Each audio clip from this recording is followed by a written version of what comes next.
இன்னைக்கு நம்மளுக்கு கொஸ்டினில் என்ன கொடுத்துருக்காங்கன்னா கூட்டுக. அதுக்கு வந்து பாயிண்ட் வச்சு கொடுத்துருக்காங்க.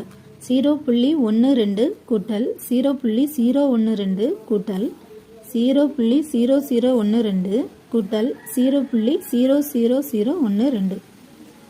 அப்போ இதுக்கு வந்து 4 ஆன்சர் கொடுத்துருக்காங்க. இப்போ நம்ம செக் பண்ணுவோம். இதெல்லாம் வந்து எடுத்து எழுதுவோம். நேராக எழுதணும். முதல்வது 0.12.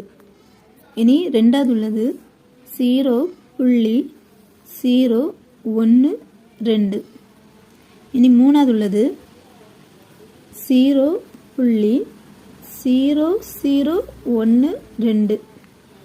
அடுத்து இந்த நாலாவது உள்ளது 0.00012. இப்போ நம்ம கூட்டுவோம். நேராக எழுதணும். நம்ம வந்து மாற்றி எழுதிட்டாய்க்கு நம்மளுக்கு ஆன்சர் கரெக்டாக வராது. இப்போ 2 கூட்டினாய்க்கு இந்த 2 கூடால 1 கூட்டினா 3, இந்த 2 கூடால 1 கூட்டினா 3, இது 0. அப்போ 3. அதே போல் 2 3 வேறு இல்லை. அப்போ 3. இங்கே 1, இதில் வேறு எதுவுமே இல்லை. அப்போ 1 புள்ளி, இதுக்கு நேராக அந்த புள்ளியும் போடணும். இங்கே ஒன்றுமே இல்லை கூட்டத்துக்கு. அப்போ வந்து 0.